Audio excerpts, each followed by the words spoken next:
الشیطان الرجیم بسم اللہ الرحمن الرحیم۔ ہم سورہ یونس کی آیت 3 پر ہیں اور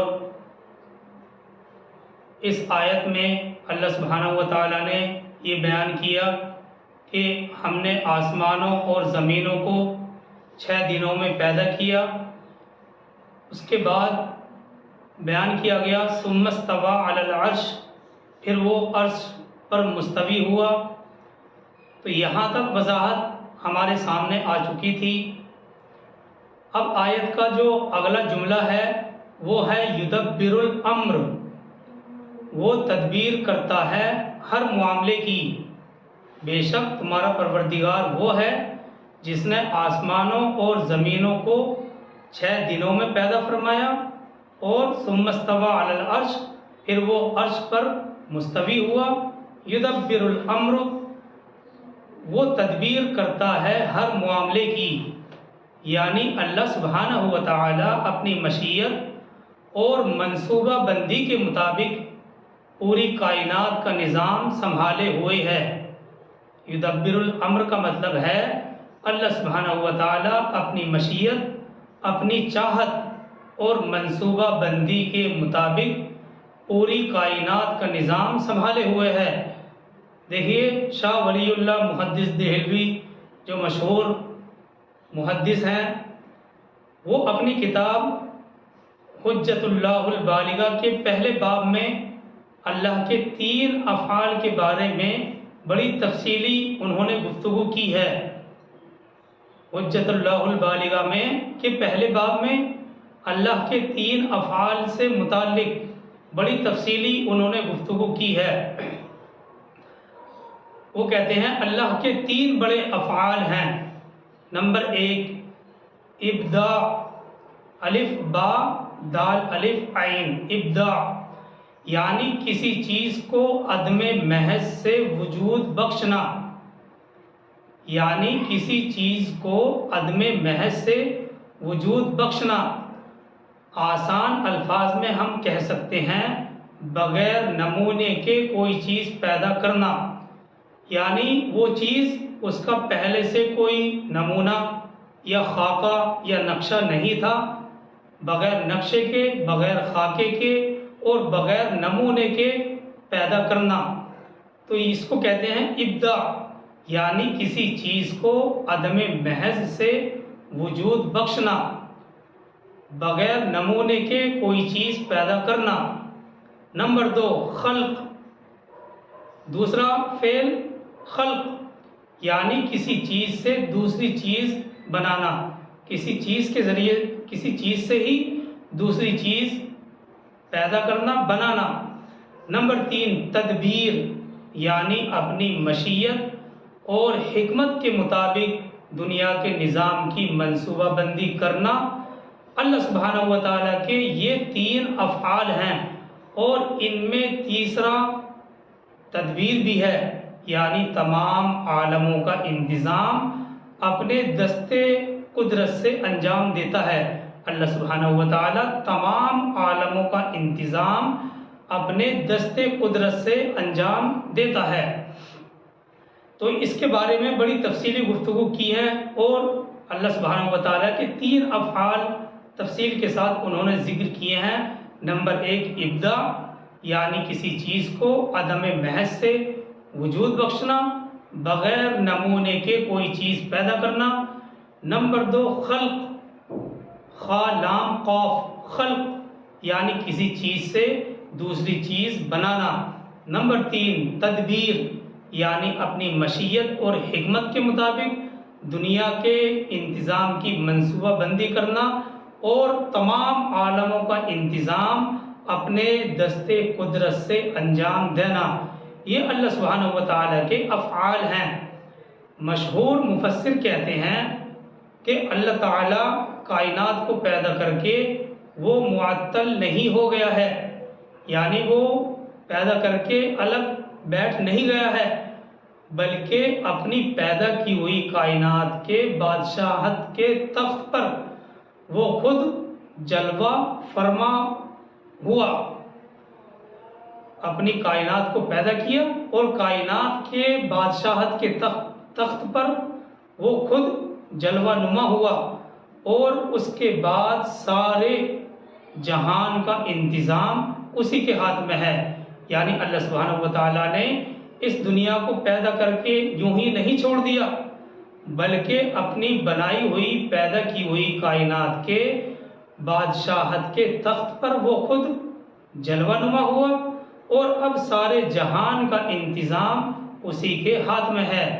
بہت سے ناواقف لوگ، بہت سے نادان لوگ یہ سمجھتے ہیں کہ اللہ سبحانہ و تعالیٰ نے کائنات کو پیدا کر کے یوں ہی چھوڑ دیا ہے، خود جس طرح چاہے چلتی رہے، یا اس نے کسی دوسرے کے حوالے کر دیا ہے کہ وہ جس طرح چاہے اس میں تصور کرے۔ یہ بتلانے کی اس لیے ضرورت پڑی ہے کیونکہ بعض لوگوں کا، بہت سے لوگوں کا یہ عقیدہ ہے، اور وہ یہ خیال کرتے ہیں کہ اللہ نے کائنات کو پیدا کر کے یوں ہی چھوڑ دیا کہ خود جس طرح چاہے چلتے رہے، یا اس نے اس کو کسی دوسرے کے حوالے کر دیا کہ وہ اس میں جس طرح چاہے تصرف کر لے۔ قرآن کی یہ آیت ہمارے سامنے یہ حقیقت پیش کرتی ہے، یہ بات بتلاتی ہے کہ اللہ تعالیٰ اپنی اس پوری کائنات کو تخلیق کر کے، پیدا کر کے خود ہی اس پر حکمرانی کر رہا ہے، خود ہی اس پر حکومت کر رہا ہے۔ تمام اختیارات اس کے اپنے ہاتھ میں ہے۔ جی ہاں، سارے اقتدار کی لگام پر وہ خود قابض ہے، وہ خود قبضہ کیے ہوئے ہے۔ کائنات کے گوشے گوشے میں ہر وقت اور ہر آن جو کچھ ہو رہا ہے براہ راست اسی کے حکم اور اسی کی اجازت سے ہو رہا ہے۔ تو بہت سے نادان یہ لوگ خیال یہ کرتے ہیں کہ اللہ سبحانہ و تعالیٰ نے کائنات کو پیدا کر کے چھوڑ دیا کہ وہ جس طرح چاہے چلتے رہے، یا بعض لوگوں کا یہ خیال ہے کہ کسی دوسرے کے حوالے کر دیا، وہ اس میں جس طرح چاہے تصرف کرتا رہے۔ جب قرآن کریم کی آیت ہمارے سامنے آتی ہے تو ہمیں بتلاتی ہے اور یہ حقیقت پیش کرتی ہے کہ تمام اختیارات اللہ کے خود اپنے ہاتھ میں ہیں، سارے اقتدار کی لگام پر وہ خود قابض ہے۔ کائنات کے گوشے گوشے میں ہر وقت اور ہر آن جو کچھ ہو رہا ہے براہ راست اسی کے حکم اور اسی کی اجازت سے ہو رہا ہے۔ جی ہاں، اس دنیا کے ساتھ اللہ کا تعلق صرف اتنا ہی نہیں ہے کہ اس نے کائنات کو پیدا کر دیا اور بس، بلکہ ہر وقت اس کی تدبیر کرنے والا اور انتظام کرنے والا وہی ہے۔ اللہ ہی کے قائم رکھنے سے یہ دنیا قائم ہے، اور اسی کے چلانے سے، یعنی اللہ ہی کے چلانے سے یہ دنیا چل رہی ہے۔ یہاں ایک بات قابل توجہ یہ بھی ہے کہ قرآن مجید میں، دیکھیے قرآن مجید میں اللہ اور مخلوق کے تعلق کو واضح کرنے کے لیے انسانی الفاظ میں جو لفظ منتخب کیے گئے ہیں وہ سلطنت اور بادشاہت سے تعلق رکھتے ہیں۔ یعنی قرآن میں جب اللہ سبحانہ و تعالیٰ انسانوں اور اپنے اور مخلوق کے درمیان تعلق اور فرق کو ظاہر کرتے ہیں تو اس کے لیے یہ طرز بیان اختیار کیا جاتا ہے، یعنی اس کے لیے وہ الفاظ لائے جاتے ہیں جو عام طور پر انسانی الفاظ میں بادشاہت اور سلطنت سے تعلق رکھتے ہیں۔ یہ طرز بیان قرآن میں اس قدر نمایاں اور صاف بیان کیا گیا ہے کہ جو شخص بھی قرآن مجید کو سمجھ کر پڑھتا ہے اور اس میں غور و فکر کرتا ہے تو اسے محسوس کیے بغیر نہیں رہ سکتا کہ یہ بات اس لیے بیان کی گئی ہے کیونکہ وہ اللہ کو بادشاہت کے نظریے سے، ہمارے جو الفاظ ہیں وہ تو اسی طرح سے بیان کیے جا سکتے ہیں، لیکن جو ایک شخص قرآن مجید کو غور و فکر سے پڑھتا ہے، اس کو سمجھتا ہے، تو وہ اس فرق کو محسوس کیے بغیر نہیں رہتا ہے۔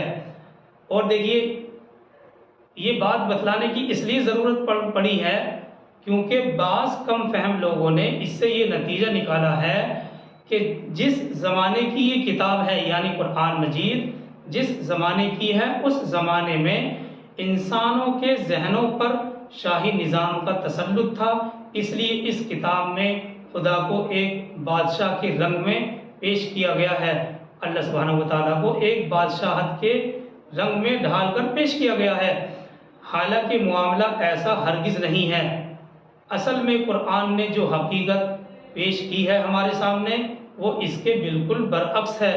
حقیقت یہ ہے کہ زمین اور آسمان میں بادشاہی صرف اسی ایک ذات کی ہے، اور حاکمیت، جہاں تک حاکمیت کا تعلق ہے، اور حاکمیت جس شے کا نام ہے وہ اسی ذات کے لیے خاص ہے، اور یہ کائنات کا نظام ایک مکمل مرکزی نظام ہے، اور اس میں تمام اختیارات کو وہی ایک ذات استعمال کر رہی ہے۔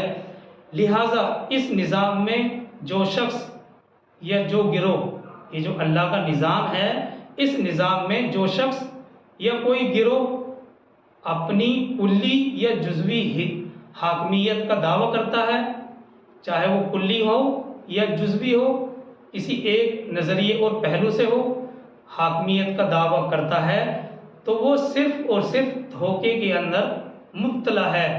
تو بہرحال اس وضاحت سے اتنی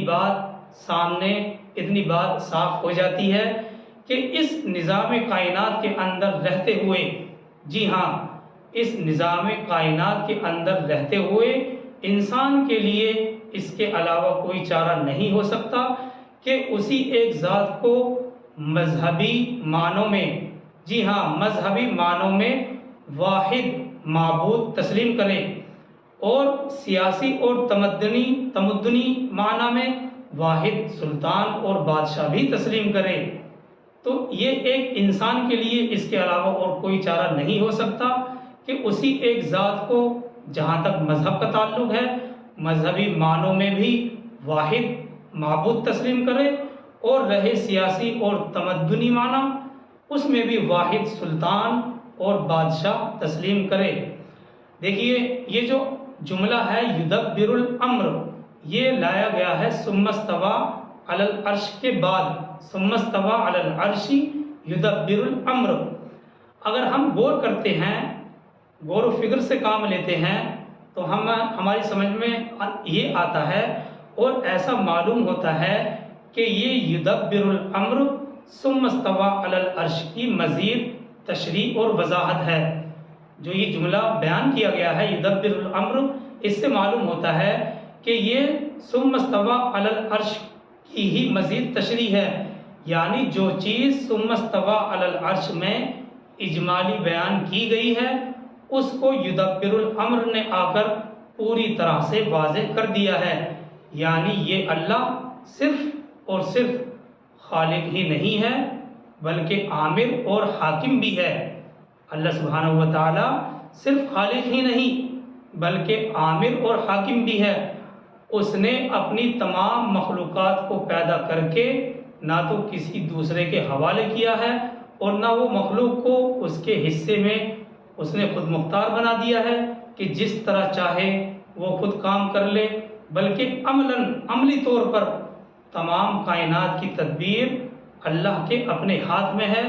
جی ہاں، رات اور دن کی یہ گردش اپنے آپ نہیں ہو رہی ہے بلکہ اللہ کے حکم سے ہو رہی ہے، جب چاہے وہ اسے روک دے اور جب چاہے اس کے نظام کو تبدیل کر دے۔ سورج، چاند، ستارے خود کسی طاقت کے مالک نہیں ہیں، خود کسی قوت کے مالک نہیں ہیں، بلکہ اللہ کے ہاتھ میں بالکل مسخر ہیں، اللہ سبحانہ و تعالیٰ کے ہاتھ میں بالکل تابع ہیں، اور مجبور غلاموں کی طرح بس وہی کام کر رہے ہیں جو اللہ سبحانہ و تعالیٰ ان سے لے رہا ہے۔ یہ سب وضاحت یدبر الامر کے تحت مفسرین نے بیان کی ہے۔ تو اس سے یہ پتہ چلا کہ اللہ صرف خالق ہی نہیں بلکہ عامر اور حاکم بھی ہے۔ اس نے اپنی تمام مخلوقات کو پیدا کر کے نہ تو کسی کے حوالے کیا ہے اور نہ مخلوق کو یا اس کے کسی حصے کو خود مختار بنا دیا ہے کہ جس طرح چاہے وہ خود کام کر لے یا تصرف کر لے، بلکہ عملی طور پر تمام کائنات کی تدبیر اللہ کے اپنے ہاتھ میں ہے۔ تو یہ سب وضاحت یدبر الامر کے تحت مفسرین نے بیان کی ہے، اور اس سے اللہ سبحانہ و تعالیٰ کی ذات بالکل نمایاں ہو جاتی ہے دنیاوی نظام کے تحت۔ آگے چلتے ہیں اسی آیت نمبر 3 کے چوتھے جملے کی طرف۔ اب تک 3 جملے سامنے آئے، ان ربکم اللہ الذی خلق السماوات والارض فی 6 ایام، یہ ایک جملہ ہوا۔ ثم استوى علی العرش، یہ دوسرا جملہ ہوا۔ یدبر الامر، یہ چوتھا جملہ ہوا، یہ تیسرا جملہ ہوا، اور چوتھا جملہ ہے ما من شفیع الا من بعد اذنی، یہ اس آیت نمبر 3 کا چوتھا جملہ ہے۔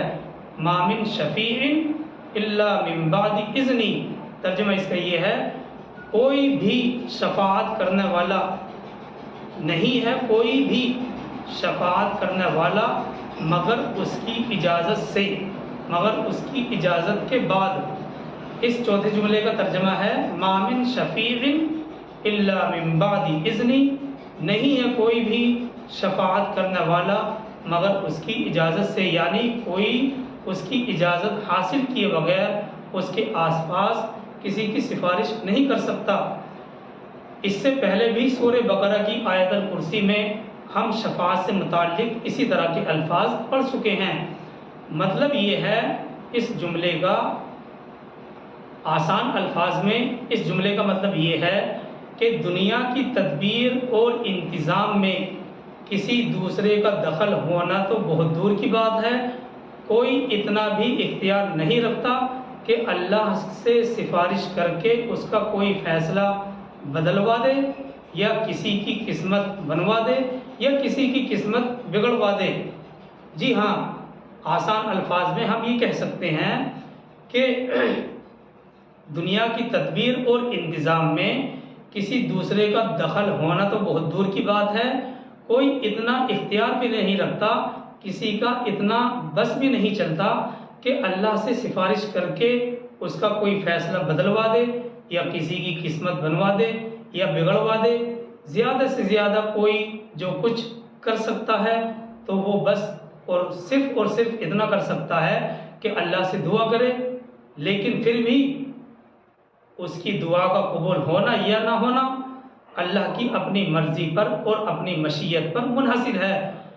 خدا کی خدائی میں اتنا زوردار اور اتنا طاقتور کوئی نہیں ہے کہ اس کی بات چل سکے اور اس کی سفارش ٹل ہی نہ سکے، اور وہ عرش کا پایا پکڑ کر بیٹھ ہی جائے اور اپنی بات منوا کر ہی دم لے، ایسا ہرگز نہیں ہے۔ اتنی طاقت اور اتنا زور کسی نبی ولی کسی کے اندر بھی نہیں ہے، لیکن اجازت صرف اسی کو ہو سکتی ہے جب اللہ سبحانہ و تعالیٰ خود اجازت دیں۔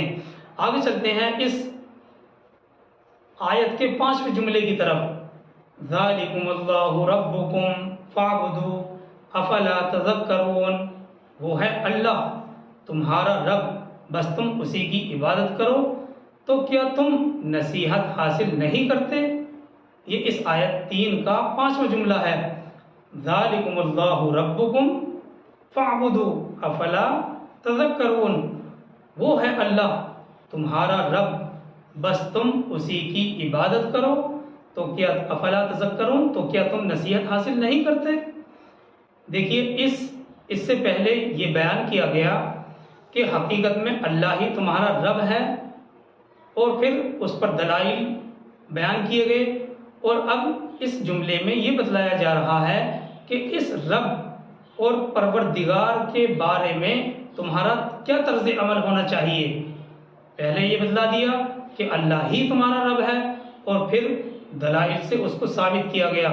اب یہاں اس جملے میں یہ بات بیان کی جا رہی ہے کہ اس رب یعنی پروردگار کے بارے میں تمہارا کیا طرز عمل ہونا چاہیے۔ دیکھیے، سب سے پہلے بات یہ سمجھنے کی ہے کہ آیت میں جو لفظ رب لایا گیا ہے، یہ تین مفہوم پر مشتمل ہے۔ یہ لفظ رب 3 مفہومات پر مشتمل ہے۔ نمبر 1 پروردگاری یعنی پالنے والا، نمبر 2 مالک جس کو آقا بھی کہتے ہیں۔ نمبر 3 فرما روا یعنی حکم کرنے والا، حکومت کرنے والا۔ اور دوسرا لفظ اسی کے آیت میں لایا گیا ہے فَاعْبُدُوهُ، یہ عبادت سے ماخوذ ہے، عبادت سے نکلا ہے۔ تو جس طرح سے مفسرین نے یہ بیان کیا ہے کہ جس طرح سے رب کے 3 مفہوم ہیں، اسی طرح سے عبادت کے بھی 3 مفہوم ہیں۔ نمبر 1 پرستش یعنی عبادت، نمبر 2 غلامی، نمبر 3 اطاعت۔ اب ان دونوں الفاظ کو سامنے رکھ کر یہ نتیجہ نکلتا ہے، یعنی رب اور عبادت، ان دونوں الفاظ کو سامنے رکھ کر نتیجہ یہ نکلا کہ اللہ کے واحد پروردگار ہونے سے یہ لازم آتا ہے کہ انسان اسی کا شکر گزار ہو، اسی سے دعائیں مانگے اور اسی کے سامنے محبت اور عقیدت سے سر جھکائے، اور یہی عبادت کا پہلا مفہوم ہے۔ نمبر 2 اللہ کے مالک اور آقا ہونے سے یہ لازم آتا ہے کہ انسان اس کا بندہ اور غلام بن کر رہے، اس کے مقابلے میں خود مختار نہ بنے اور اس کے علاوہ کسی اور کی ذہنی یا عملی غلامی قبول نہ کرے، اور یہی تو عبادت کا دوسرا مفہوم ہے۔ نمبر 3 اللہ کے واحد فرما روا ہونے سے یہ لازم آتا ہے کہ انسان اسی کے حکم کی اطاعت اور اس کے قانون کی پیروی کرے، نہ خود حکمراں بنے اور نہ اس کے علاوہ کسی دوسرے کی حاکمیت تسلیم کرے، اور یہی عبادت کا تیسرا مفہوم ہے۔ تو یہ بڑی علمی بحث اور گفتگو اس سلسلے میں مفسرین نے کی ہے، اور یہ بڑی سمجھنا پڑتی ہے۔ اللہ سبحانہ و تعالیٰ اس جملے 5ویں جملے کے اندر دونوں لفظوں کو ایک ساتھ لے کر آئے ہیں، ربکم فاعبدوا، رب اور عبادت۔ رب سے یہ بتلایا جا رہا ہے کہ اب اس رب کے بارے میں تمہارا کیا طرز عمل ہونا چاہیے، اور اس رب کے 3 مفہوم ہیں، رب یعنی پالنے والا، پروردگاری، مالک، فرما روا، اور اسی طرح سے عبادت کے 3 مفہوم ہیں، پرستش، عبادت، غلامی، نمبر 3 اطاعت۔ اب ان دونوں الفاظ کو سامنے رکھ کر یہ نتیجہ نکلتا ہے کہ اللہ کے واحد پروردگار ہونے سے یہ لازم آتا ہے کہ انسان اسی کا شکر گزار ہو، اسی سے دعائیں مانگے اور اسی کے سامنے محبت اور عقیدت سے سر جھکائے، یہی عبادت کا پہلا مفہوم ہے۔ نمبر 2 اللہ کے مالک اور آقا ہونے سے یہ لازم آتا ہے کہ انسان اس کا بندہ اور غلام بن کر رہے، اس کے مقابلے میں خود مختار نہ بنے اور اس کے علاوہ کسی اور کی ذہنی یا عملی غلامی قبول نہ کرے، اور یہی تو عبادت کا دوسرا مفہوم ہے۔ نمبر 3 اللہ کے واحد فرما روا ہونے سے یہ لازم آتا ہے کہ انسان اس کے حکم کی اطاعت، اس کے قانون کی پیروی کرے، نہ تو خود حکمران بنے اور نہ اس کے علاوہ کسی دوسرے کی حاکمیت تسلیم کرے، اور یہی عبادت کا تیسرا مفہوم ہے۔ تو بہرحال یہ آیت سورہ یونس کی آیت نمبر 3 تھی، اور اس آیت میں سب سے پہلے آسمانوں اور زمینوں کی 6 دن میں پیدائش کا ذکر، پھر اس کے بعد ثم استوى علی العرش، پھر اس کے بعد یدبر الامر، پھر اس کے بعد ما من شفیع الا من بعدی، یعنی اللہ کے سامنے کوئی بھی شفاعت نہیں کر سکتا مگر اس کی اجازت سے، پھر اس کے بعد اللہ نے یہ بتلایا ذالکم اللہ ربکم فاعبدوہ، کہ اللہ ہی تو تمہارا رب ہے، تو تم نصیحت حاصل کیوں نہیں کرتے؟ تو اس سے جو مفہومات اور مضامین نکلتے تھے وہ سب کے سب آپ کے سامنے آ چکے ہیں۔ جو اگلی آیت ہے وہ عقیدہ آخرت سے متعلق ہے، انشاءاللہ اس کو بعد میں دیکھیں گے۔ اللہ تعالی ہم سب کو عمل کی توفیق عطا فرمائے۔ سبحان اللہ وبحمدہ، سبحانک اللہم وبحمدک، ونشہد ان لا الہ الا انت ونستغفرک ونتوب الیک۔ سبحان ربک رب العزۃ عما یصفون وسلام علی المرسلین والحمد للہ رب العالمین۔ جزاک اللہ خیر افضل، ماشاء اللہ بہت اچھا بیان تھا۔ انتم